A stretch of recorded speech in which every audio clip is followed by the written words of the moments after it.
Qué bueno verlos, que hayan tomado la mejor decisión de sus vidas, que es buscar al Señor, venir a su casa. Y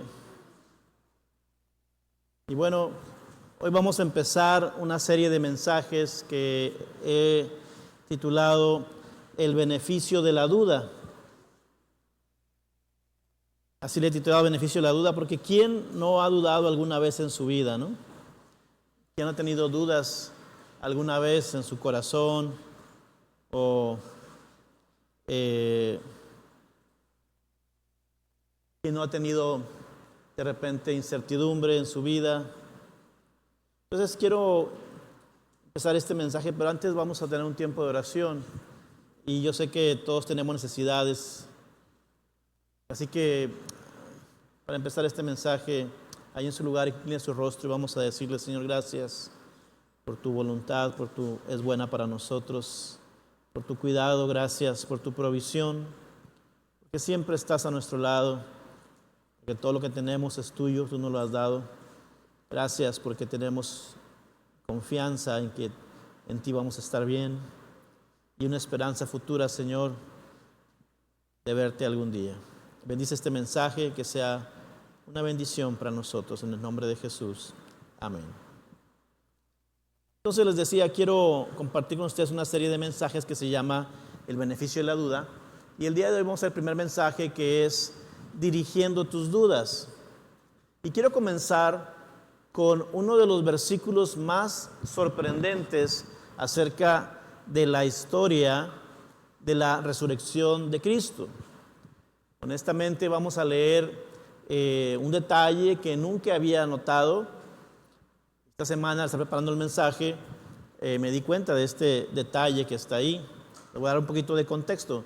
Jesús ya había resucitado de entre los muertos, se apareció a las mujeres en los sepulcros y les dio un mensaje. Les dijo: díganle a mis discípulos que vayan a Galilea, o sea, al norte de Israel, y ahí los voy a ver. Ahora sí, vamos a Mateo 28, como quiera va a estar aquí en la pantalla.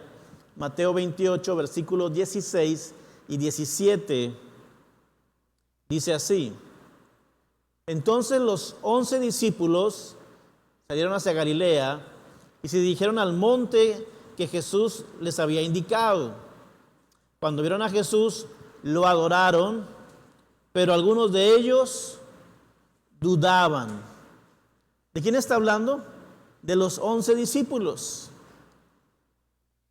Ven a Jesús en el monte, le rindieron adoración, pero algunos de ellos tenían dudas, dudaron. Es decir, en medio de la adoración, unos estaban dudando. Quiero que tu cabeza, tu imaginación se meta en esa escena, en la escena de Jesús y los 11 discípulos ahí. Aparece a Jesús, resucita entre los muertos, se le aparece a sus amigos más cercanos, a sus seguidores, se les aparece en carne viva, en carne propia, es decir, resucitado, glorificado.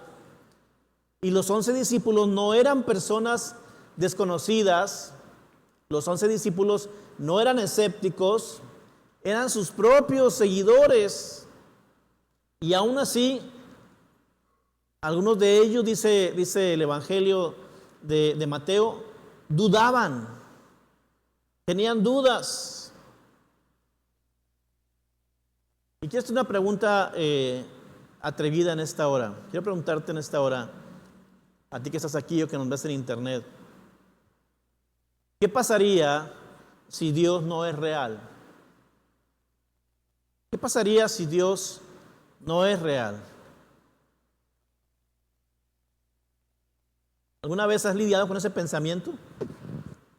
Yo sí. Quizá no en este momento, pero ha habido momentos en mi vida en que he lidiado con el pensamiento de si Dios es real o no es real.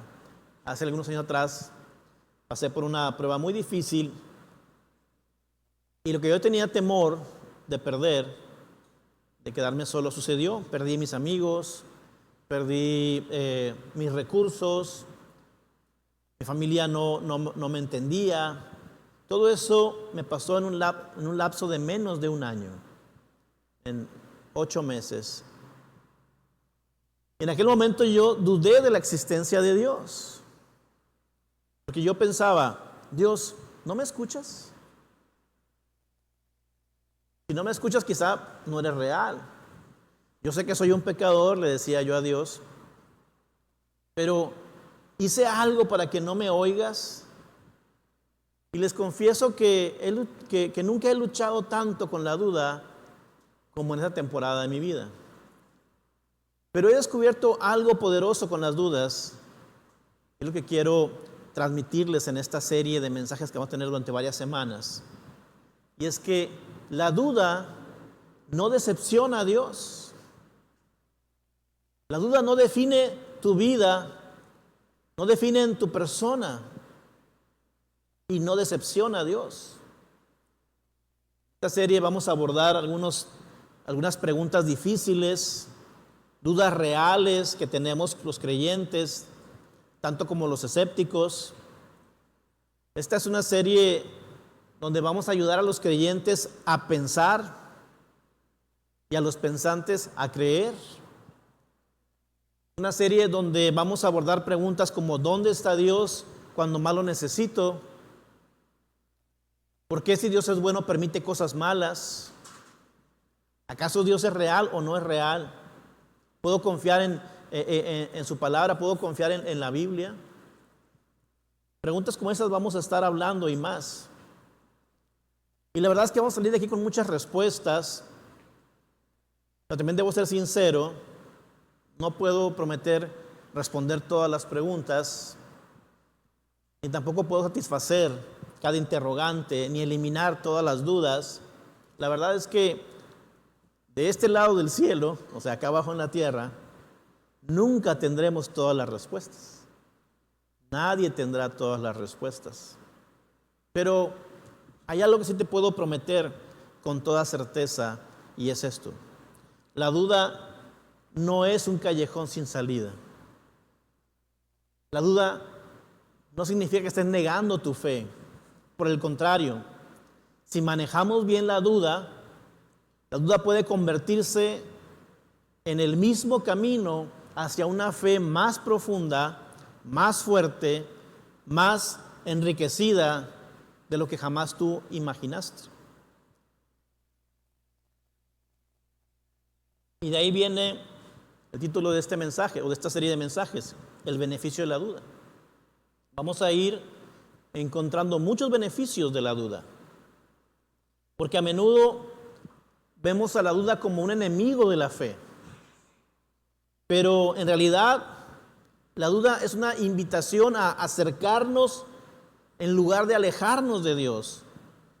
Nos impulsa para buscar verdades profundas, reales, en lugar de suposiciones superficiales. La duda a menudo es el vehículo.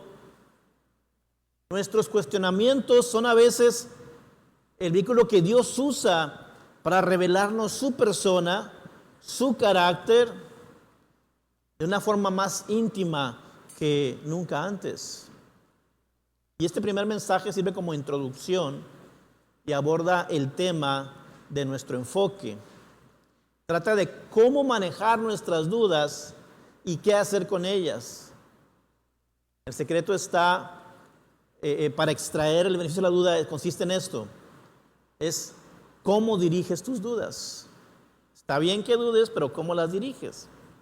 Entonces, el primer mensaje es dirigiendo tus dudas. Ahora, leímos Mateo 28, ¿todavía está ahí? Sí. ¿Por qué la Biblia incluiría una frase como la de este versículo que algunos dudaron? O sea, si la Biblia trata de engañar a las personas, como algunos dicen, o si la Biblia es una falacia, un mito, ¿por qué la Biblia entonces introduce textos como este de acá abajo que dice, pero algunos de ellos dudaron? ¿No estaría dándose un balazo en el pie asimismo la Biblia? No. La incluye porque es verdad. Algunos de los discípulos dudaron en su fe. Y una de las cosas que me encanta de la Biblia es que la Biblia es muy honesta. La Biblia nos cuenta relatos históricos precisos, comprobables a través de la arqueología, etcétera, y no intenta ocultar deficiencias, no intenta ocultar las imperfecciones de la gente que aparece en la Biblia, ni los defectos de cada personaje que está ahí. Tú puedes encontrar en la Biblia personajes como Abraham, como David, que fue rey David, como Salomón, que tuvieron errores, fueron imperfectos. Hay asesinos, hay adúlteros, hay mentirosos, hay ladrones, y están ahí. No lo oculta la Biblia. Todo eso está ahí. Pero la Biblia tampoco no registra cada detalle de lo que hicieron los hombres de Dios o de por ejemplo, los discípulos de Jesús. Pero, ¿por qué incluir que dudaron? O sea, si no es tan específica en muchas cosas la Biblia, ¿por qué incluir que ellos dudaron? ¿Para qué? ¿Con qué fin? O sea, obviamente sabemos que los discípulos en algún momento tuvieron, no sé, que dormir, pero no dice la Biblia. O tuvieron que ir al baño, pero no dice la Biblia. Pero ¿por qué no dice que tuvieron dudas? Bueno, porque simplemente Dios sabe que también tú y yo vamos a experimentar dudas. Y si vamos a canalizar nuestras dudas en la dirección correcta, es necesario entender 4 cosas. Para los que toman apuntes, porque dice un estudio que yo escribí que toma apuntes aprende mejor. Número 1, todos luchamos o todos luchan con la duda, todos.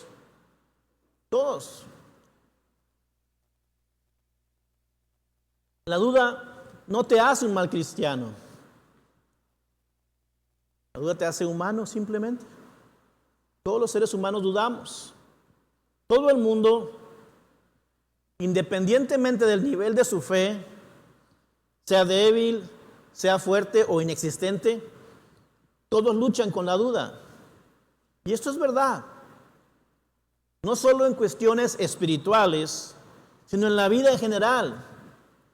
Incluso cuando estamos inclinados a creer lo mejor, la incertidumbre siempre encuentra una manera de entrar a nosotros.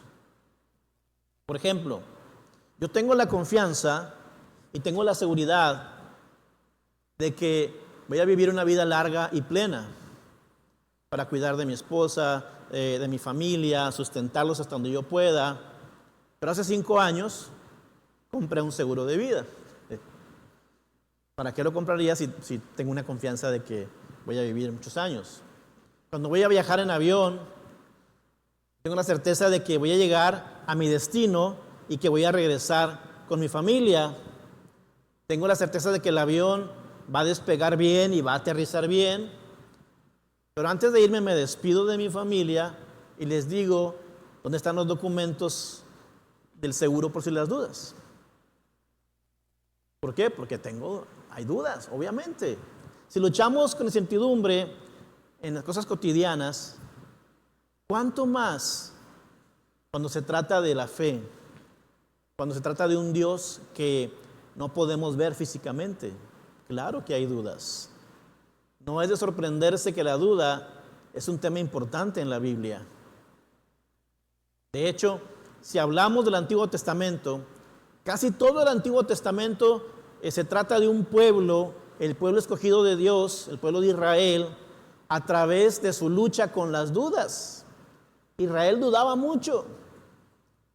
Ellos trataban de ser fieles a Dios, pero es difícil ser fiel a un Dios que no podían ver y caían en dudas y en errores. La historia de Israel está marcada por muchos milagros de Dios, milagros poderosos de Dios, seguidos por ciclos de fe y obediencia. Pero también después de la fe y la obediencia había ciclos de duda y desobediencia. y luego un regreso a Dios, y así el patrón se iba repitiendo. Confiaban, obedecían, tenían fe, dudaban, desobedecían, caían, volvían a confiar, y era un ciclo interminable del pueblo de Israel. Y cuando llegamos al Nuevo Testamento, el Nuevo Testamento comienza con un hombre en duda. Es decir, el Nuevo Testamento tiene el primer libro, que es el Evangelio de Mateo. Y Mateo, en el primer capítulo, comienza la historia con un hombre que tenía dudas. Tenía una duda. Y hablo de José, el carpintero. José escucha que María, su prometida, está embarazada, y él obviamente no es el papá de ese niño. Es de entenderse que José tenía algunas preguntas. A ver, María, ¿cómo que? O sea, entonces, ¿quién es el papá, María? Y María, pues el Señor me dijo que él era el papá. Sí, ¿cómo no? O sea, había dudas en él. ¿Cómo? Imagínate que te venga tu novia o tu nuera: estoy embarazada por el Espíritu Santo. Vámonos de aquí, mamacita. O sea, no es cierto. O sea, existen las dudas. No podemos culpar a José. Yo también tendría un montón de preguntas. Lo que me asombra es que incluso en la historia de José, lo único que él requirió, para calmar su duda, para convencerse, fue un sueño. Él en un sueño lo visita un ángel y le dice: la que será tu esposa, María, carga en su vientre al Hijo de Dios, que será el Salvador del mundo, a Jesús. Y con eso José dijo: ok, está bien. O sea, José es mejor hombre que yo, porque yo mínimo le voy a pedir una prueba de ADN, ¿no? Para convencerme. Pero él dijo: está bien. Yo hubiera necesitado cuando menos una prueba de paternidad, el ADN del Espíritu Santo. No sé, o sea, pero él dijo: ok, está bien, yo creo. José es solo el comienzo del Nuevo Testamento de un montón de historias de famosos escépticos en la Biblia. Pedro tuvo dudas cuando caminaba sobre el agua. Los discípulos tenían dudas muy seguido, incluso después de presenciar milagros de Jesús. Y Jesús los tuvo que reprender en varias ocasiones y les dice: hombres de poca fe, ¿por qué dudan? ¿Por qué dudan? Los líderes religiosos de aquella época de Jesús sabemos que eran escépticos. Es más, terminaron rechazando a Jesús y crucificándolo, porque no creían. Y luego están los escépticos después de la resurrección, como ya lo mencionamos. Todo esto para decirles que no, las dudas no significan que hayas fracasado espiritualmente, significan que eres humano. Los humanos tenemos dudas. Pero también debes saber, número 2, no todas las dudas son iguales.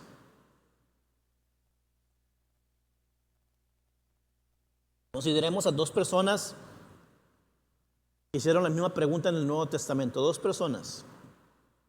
Lo puedes leer en tu casa después, pero lo voy a resumir. En Lucas capítulo 1, en el Evangelio capítulo 1, está la historia tanto de María, de la Virgen María, como de Zacarías el sacerdote. A ambos, tanto a María como a Zacarías, se les hizo una promesa. Ambos fueron visitados por el mismo ángel y les prometió el nacimiento milagroso de un hijo. Ambos estaban enfrentando imposibilidades biológicas. La mujer de Zacarías ya había pasado el tiempo de la edad fértil, ya era una anciana. María era virgen. Y ambos, María y Zacarías, le hicieron la mismita pregunta al ángel. María dice: ¿pero cómo será esto? Zacarías dice: ¿pero cómo será esto? Sin embargo, los dos tuvieron respuestas diferentes, distintas. María recibió palabras de aliento. Dice el ángel: porque no hay nada imposible para Dios.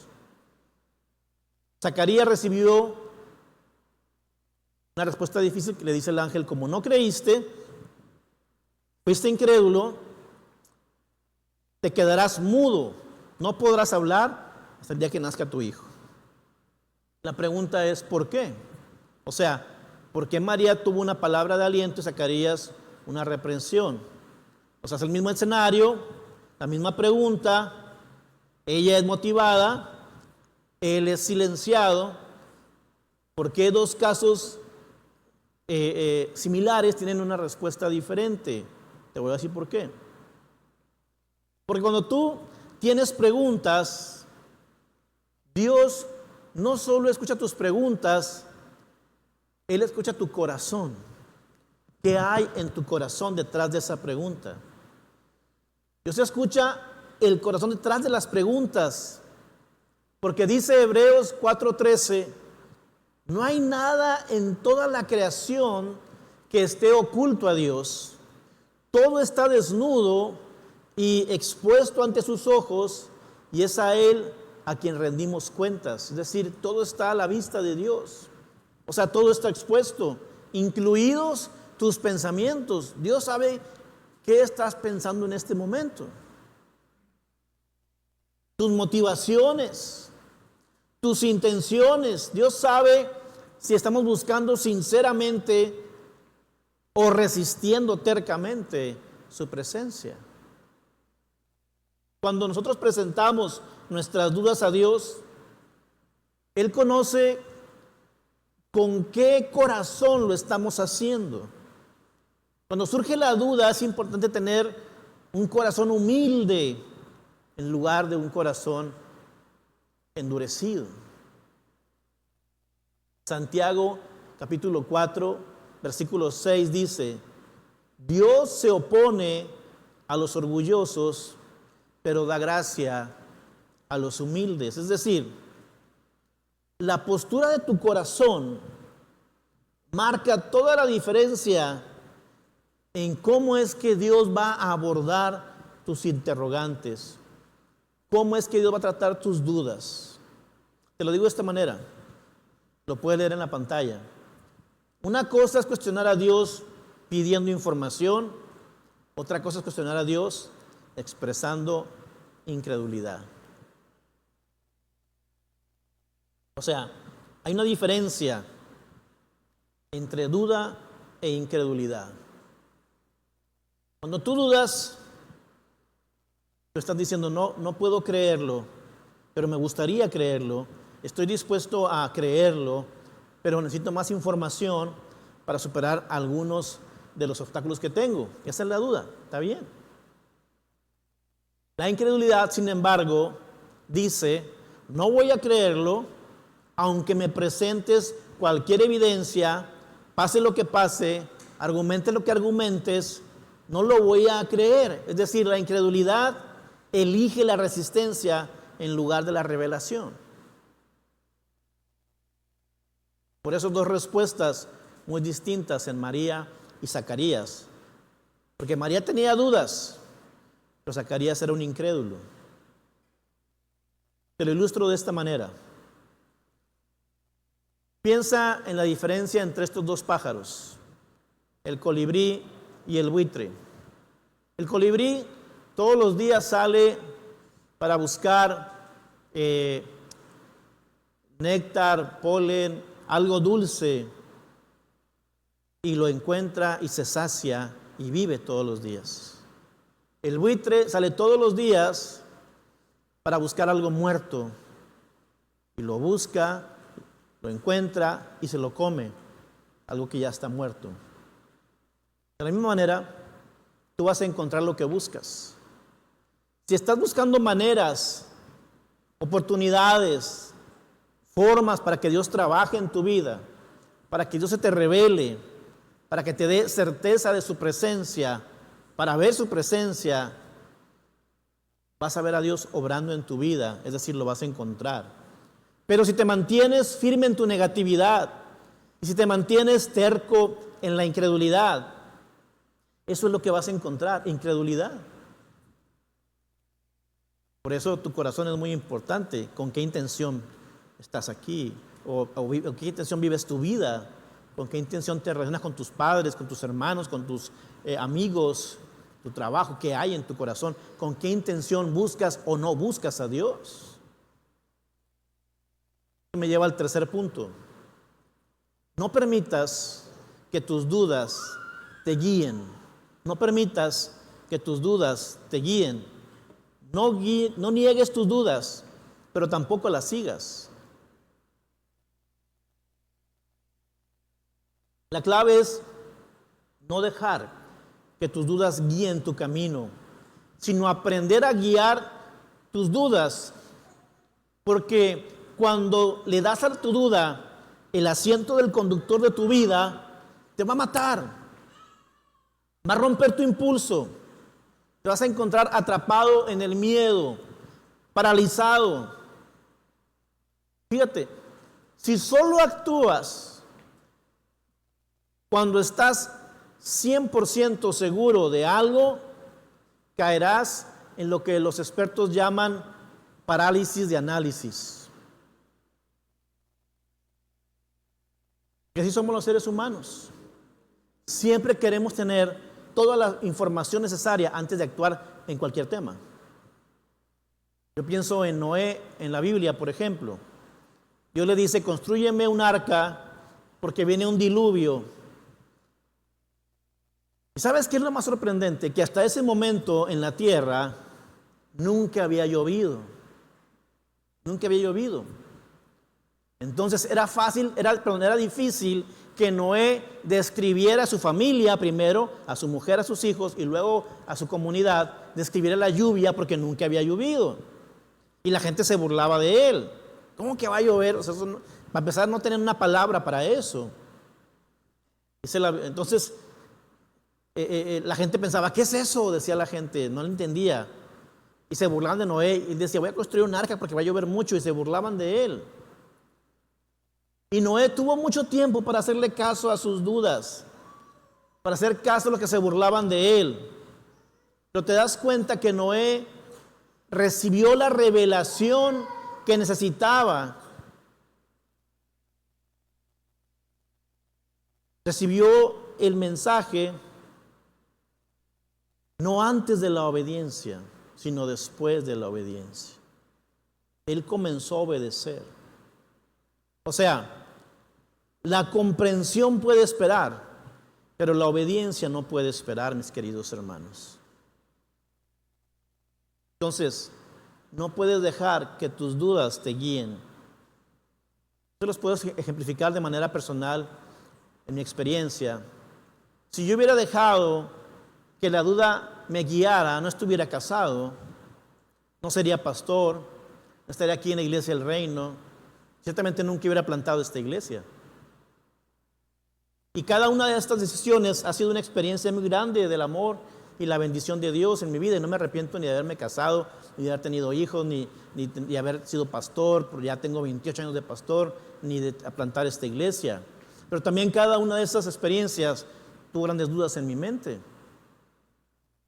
Yo sabía, por ejemplo, que amaba a mi esposa Diana. Yo sabía que ella era la indicada para mí, pero yo no sabía si yo era el indicado para ella. Si hablamos del ministerio pastoral, yo comencé muy joven, predicando a los 16 años en mi iglesia local, el Buen Pastor de Monclova. Y me encantaba ir a las misiones, a todos los pueblos cercanos de ahí, de esa ciudad, a Santa Gertrudis, a Buenaventura, Nadadores, Cuatro Ciénegas, Coahuila, etc. Cuando Dios me llama al pastorado, a ser pastor de tiempo completo, lo primero que pensé es cómo voy a vivir. Los pastores se mueren de hambre, eso es lo que dice la gente. Yo pensaba que mis finanzas dependían de mí y no de Dios, por eso pensaba así. Yo pensaba que dependían de mí las finanzas. Dudé y luché por un tiempo, pero finalmente no dejé que mis dudas me dominaran. Y finalmente di el salto de fe y hasta el día de hoy no me ha faltado nada, mis queridos hermanos. Lo mismo sucedió cuando Dios me mandó a plantar esta iglesia. Yo sabía que amaba a Dios. Yo sabía que mi llamado al pastorado era real. Pero en ese entonces yo tenía una posición muy fuerte en la Iglesia Metodista de México a nivel nacional. Yo tenía un salario muy bueno, alto. Tenía un púlpito seguro donde predicar cada domingo a decenas de personas. Cuando comencé dije, ¿quién va a venir aquí a esta iglesia? ¿Cómo va a llegar la gente? Primero que pensé. Y ahora Dios me llama a comenzar de cero y le preguntaba en mi mente que cómo lo iba a lograr. Pero aquí estamos, gracias a Dios. O sea, si te dejas llevar por la duda, nunca vas a lograr nada. A mí me encanta la historia del capítulo 9 del Evangelio de Marcos, donde un padre desesperado lleva a su hijo atormentado ante Jesús. Porque esta historia demuestra cómo a veces, cuando hay una situación mala y crees en Dios, se torna peor. Nos encontramos en la cuerda floja entre la duda y la incredulidad. Y recuerda, es bueno dudar, pero no es bueno ser incrédulo. Pero mira lo que pasa con este padre. El padre hace lo correcto, trae a su hijo atormentado ante Jesús. Pero cuando el espíritu maligno que está dentro del hijo ve a Jesús, mira lo que dice en Marcos 9:20, lo voy a leer. Marcos 9:20 dice: así que se lo llevaron. Cuando el espíritu maligno vio a Jesús, le causó una violenta convulsión al muchacho, quien cayó al piso retorciéndose y echando espuma por la boca. Y en ese momento, imagínense, yo traigo a mi hijo enfermo, pero bien, caminando y funcional o a medias. Ya con Jesús, y en lugar de mejorar, empeora, convulsiona y echa espuma por la boca. O sea, es como cuando alguien dice, oye, me hice cristiano y me va peor que antes. ¿Sí? Porque el evangelio no es sinónimo de riqueza ni de que todo te va a ir bien, no. El evangelio es difícil. Si alguien te vendió la idea de que ser cristiano te iba a acabar tus problemas, te echó mentiras. Eres cristiano y vienen más problemas a tu vida. Pero el Padre le dice a Jesús, ten misericordia de nosotros, le dice el Padre a Jesús. Ayúdanos, Jesús, si puedes. O sea, imagínense esas palabras a Jesús. Ayúdanos, Jesús, si puedes. Claro que podía, era todopoderoso. Era Dios mismo. El creador del ser humano estaba ahí y le dice, si puedes. Jesús como que se sintió algo desconcertado con esta frase, como que lo tomó personal y Jesús le responde, ¿qué quieres decir con que si puedo? ¿Qué no sabes que al que cree todo es posible? O sea, ¿cómo me dices que si puedo? Claro que puedo. Y mira la respuesta del papá. Marcos 9:24 dice, al instante el padre clamó, sí, creo, pero ayúdame a superar mi incredulidad. No es una contradicción. Todos hemos estado allí. Estás en la cuerda floja, justo entre la incredulidad y la duda. Quieres creer, pero hay muchos motivos para ser incrédulo. Te han llenado el cerebro, te han condicionado y te han educado y te han instruido para no creer. Yo estaba jovencito de 15, 16 años, alguien me dijo, una tía mía me dijo, muy católica, me dice, ¿te lavaron el cerebro? Y yo, la verdad, sí, estaba muy sucio, necesitaba limpiarlo tanto mugrero. Sí me lo lavaron, gracias a Dios. Tienes que clamar en ese momento de incredulidad y dile a Dios, Dios, quiero creer, pero ayuda a mi incredulidad. Yo no sé cuántas veces he tomado prestada esta oración de este padre desesperado, pero en mi vida he dicho muchas veces esto, Señor, quiero creer, pero ayúdame en mi incredulidad. Yo se lo he dicho al Señor muchas veces. Se ha convertido en una oración personal cuando la fe y el temor luchan por el control de mi vida. Yo he aprendido esta lección. Se las paso gratis, es un bono que sale aquí para ustedes, porque los amo. Antes que consulten a Google, porque entre el buitre y el colibrí se encuentra Google, antes que consulten a Google, Busca a Dios, pregúntale a Dios. Porque si te vas a Google, tu mareo se convierte en un derrame cerebral. Estás todo estresado. Tu dolor de cabeza se convierte en un tumor canceroso. O sea, entras a Google buscando paz para tu mente y sales de Google rectando tu propio testamento, ¿no? O sea, ya va a morir. Antes de ir a Google, ve a Jesús. Eso es lo que pasa cuando acudes a ayudas limitadas y terminas yendo por un camino lleno de miedo, exageración y los peores escenarios posibles. Te lo vas a imaginar. Vas a ver la historia de la película, te vas a ver muerto, un choque, no sé qué cosa. Pero cuando diriges tus dudas a la fuente correcta, cuando los llevas a Jesús y le dices, Jesús, ayúdame, quiero creer, pero no puedo, ayúdame en mi incredulidad. Cuando las comparas con la palabra de Dios, cuando las elevas al trono de gracia en oración, esas mismas dudas pueden redirigirte y convertirte en una persona de fe y de confianza en Dios profunda. Ahora, permítanme emplear este punto para llegar al punto número 4. Número 4. Sigue presentándote de todos modos. Ahorita van a entender por qué digo esto. Sigue presentándote de todos modos. Quizá el incrédulo más conocido, más citado, al que más le hemos tirado bullying durante todos los siglos y siglos, el discípulo más incrédulo era, ¿quién era?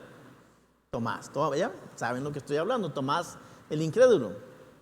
De hecho, a Tomás se le conoce como Tomás el incrédulo. Y ese apodo lo ha seguido durante siglos al pobre. Como si un momento de vacilación borrara toda una vida de devoción. Porque si somos honestos, la verdad, si tuviéramos que clasificar a los discípulos por nivel de valentía y resolución espiritual, Tomás en realidad estaba en la cima. Era un hombre que confiaba y creía en Dios. Porque Tomás, antes de que Jesús muriera y resucitara, antes de que Jesús tuviera que pasar por el sacrificio en la cruz, van a visitar a Lázaro, quien había muerto, el amigo de Jesús. Lázaro era amigo de Jesús. En Juan 11 pueden encontrar esta historia. Muere Lázaro, que era íntimo amigo de Jesús, y Jesús dice a los discípulos, nuestro amigo Lázaro duerme, pero voy para despertarlo. Y los discípulos dijeron, Señor, si está dormido, déjalo que despierte solo. O sea, no querían ir a casa de Lázaro. ¿Pero saben por qué dijeron eso los discípulos? Porque Jesús venía de Judea y lo acababan de intentar apedrear. Y estaba él con sus discípulos y a todos querían apedrear. Entonces los discípulos estaban asustados, estaban temerosos de que se repitiera esa escena de querer apedrearlos. Piensan que Jesús no es prudente con lo que está haciendo y luego va a ir a Betania para ver a Lázaro que está muerto, dice que está dormido. O sea, ellos piensan, oye, pues este cuate anda mal porque nos quieren apedrear aquí en Judea, va a ir para Betania, nos van a apedrear allá por andar diciendo cosas que no son. Pero ellos no entendían que cuando Jesús dijo que Lázaro dormía, Jesús estaba diciendo que Lázaro estaba muerto y que iba a resucitarlo. Era lo que Jesús estaba diciendo. Entonces, mientras objetaron los demás discípulos, miren lo que dijo Tomás el incrédulo. Juan capítulo 11, versículo 16. Dice, Tomás, al que apodaban el gemelo, les dijo a los otros discípulos, vamos nosotros también y moriremos con Jesús. O sea, si nos apedrean, pues que nos apedreen, pero vamos con Jesús. O sea, esto no es incredulidad, esto no es temor, esto no es duda. Eso me suena a mí a una fe audaz, a una fe arriesgada, valiente. Más tarde en la resurrección de Jesús, Tomás no estaba en la habitación con los otros discípulos cuando Jesús se aparece. Entonces alguien fue y le avisó a Tomás, oye, vente para acá porque Jesús se apareció a los discípulos, vente para acá. Todos lo hemos visto al Señor vivo, resucitado. Pero Tomás en ese momento sí estaba luchando con la duda y él dice, si yo no veo las heridas de los clavos en sus manos, si no puedo meter mi dedo en el lugar de los clavos, si no puedo meter mi mano en su costado, no voy a creer, dijo Tomás. Pero con todas sus dudas, Tomás siguió apareciendo. Él siguió apareciendo, Tomás siguió presentándose. Estaba entre la línea delgada de la duda y la incredulidad, pero se presentó donde estaban los demás discípulos. No se alejó, no se aisló en el escepticismo, siguió presentándose, reuniéndose con los discípulos. Se quedó en esa habitación donde Jesús podía volver a aparecer. Y es exactamente lo que pasó. Jesús vino en una de esas apariciones solo por Tomás, solo para verlo a él. Jesús le dijo a Tomás, yo sé lo que estás pensando, ven, toca mis heridas, ven y examina la evidencia. Se lo dijo sin regaños, se lo dijo sin acusaciones, no le gritó, no le insultó, solo una invitación, ven y cree, revisa y cree. Y en ese momento Tomás vio la evidencia y dio una de las declaraciones más de fe más claras y más fuertes de los evangelios. Él dijo, Señor mío y Dios mío. Creyó en ese momento. Recibió la revelación de quién era verdaderamente Jesús, el Hijo de Dios, el camino, la verdad y la vida. Y dijo Tomás, Señor mío y Dios mío. Y poco después Tomás vuelve a aparecer. Esta vez en nuestro pasaje inicial. Déjenme ponerlo otra vez de nuevo. Mateo 28, 16 y 17. Y dice, entonces los 11 discípulos salieron hacia Galilea y se dirigieron al monte que Jesús les había indicado. Cuando vieron a Jesús lo adoraron, pero algunos de ellos dudaban. Fíjense lo que dice ahí. El contexto sugiere que algunos de los 11 discípulos eran escépticos, pero aún así se presentaron, tenían sus dudas. Pero Jesús les había dicho, vayan a Galilea y me los voy a presentar ahí. Y ellos se presentaron en Galilea. Este versículo solito destruye el mito de que la duda te descalifica para adorar o para buscar a Dios. Es más, nos recuerda que la adoración no se trata de tenerlo todo resuelto. Se trata de traer todo nuestro ser completo y honesto ante un Dios que es digno incluso cuando tenemos preguntas o dudas, cuando no lo entendemos. Podemos seguir creyendo en Dios aun cuando no entendamos todas las cosas. La adoración a Dios a menudo es la cosa más poderosa que puedes hacer en medio de tu duda, de tu incertidumbre. Aunque tengas dudas, seguir adorando, amando a Dios. Eso es lo que me encanta de muchos de ustedes y de nosotros que estamos pasando luchas, pasamos pruebas, pasamos dificultades, momentos difíciles que nos llevan al dolor. Y quizá tu cara no dice, tu voz no dice mucho, pero tu cara grita lo que estás viviendo en tu vida, pero te sigues presentando aquí en la iglesia, sigues llegando a la casa de Dios, sigues congregándote, sigues presentando todas las peticiones delante de Dios. Es decir, sigues aún con tus dudas adelante. Así que tienes que levantar tus manos en medio de tu dolor, tienes que elegir cantar, aunque sea entre lágrimas. Elige declarar la bondad de Dios, aunque tus sentimientos no se alineen.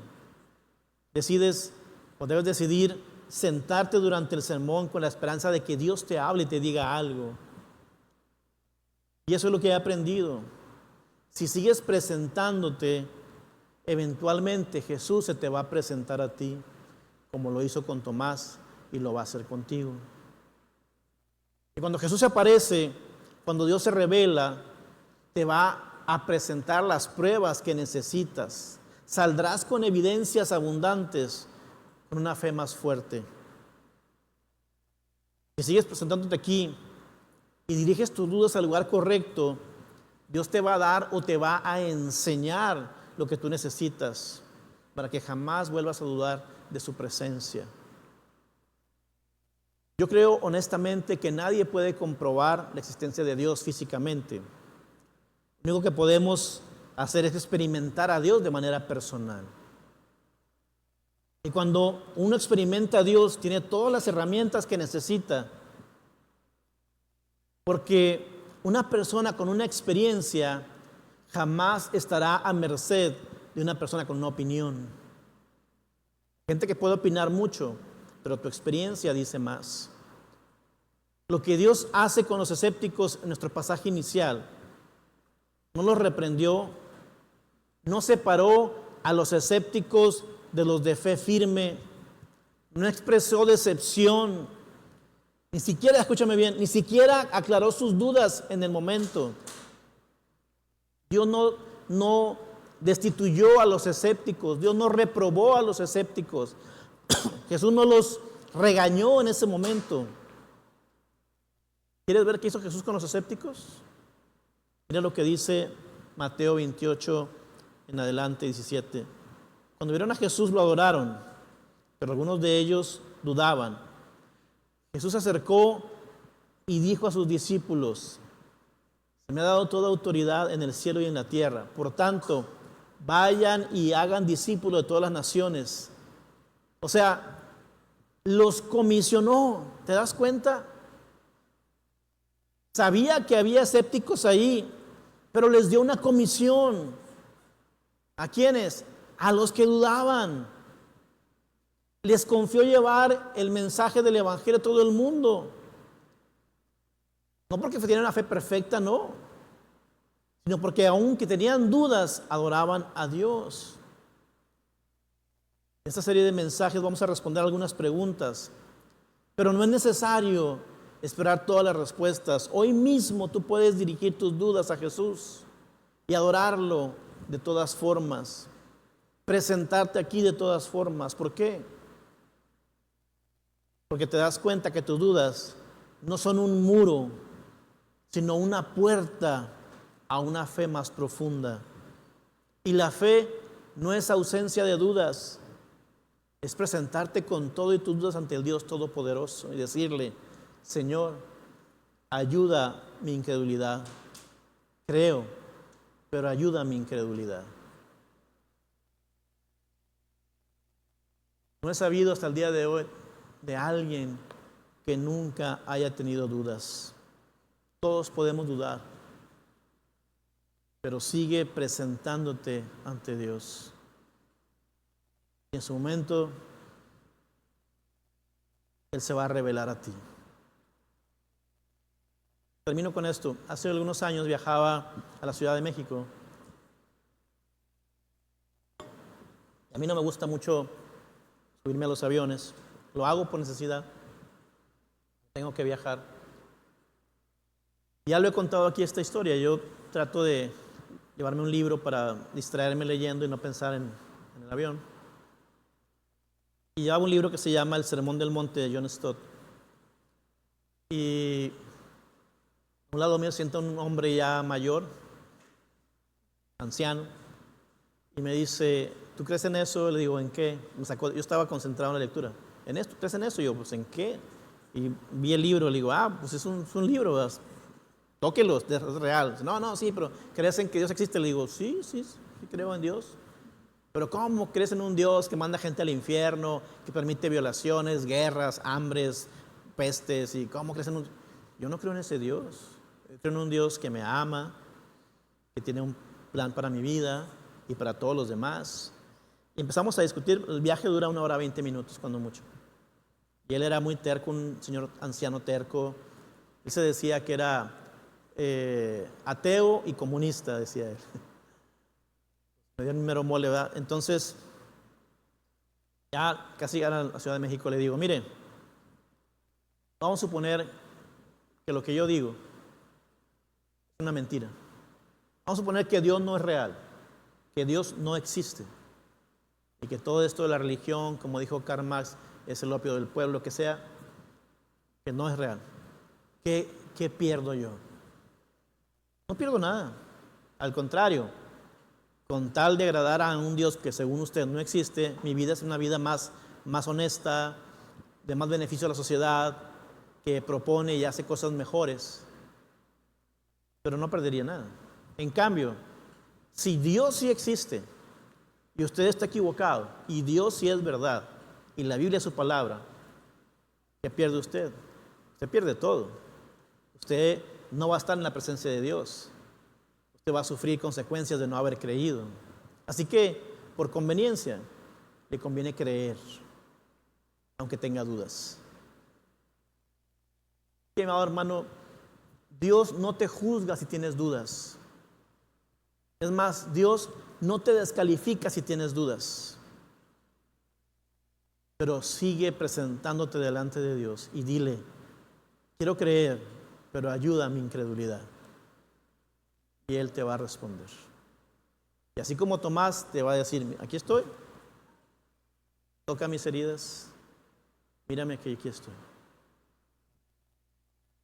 Pónganse de pie y vamos a hacer una oración. Padre, gracias porque podemos leer en la Biblia que tú no descalificas a los que dudan, y yo quiero presentarme delante de ti como alguien que duda mucho. Pero así como dudo, también he creído que tú eres el Hijo de Dios y tienes planes de bien para mi vida, y confío en ti. Aún con dudas sigo confiando en ti, Señor. Quiero presentar a mis hermanos aquí que están en la iglesia o en sus casas viendo este mensaje. Y quiero decirte, Padre, ellos también quieren creer. Ayúdalos en su incredulidad. Ellos también necesitan de ti para seguir creyendo. Así que en medio de nuestras dudas, ayúdanos a creer. No permitas que la incredulidad se meta a nuestra vida y sea terca y no quiera abrirse a tu verdad, a tu presencia. No, por el contrario, toca nuestro corazón para que se haga sensible a tu voz. Te pido que todos los que están aquí podamos creer en que eres un Dios real, que existes y que bendices a los que te buscan.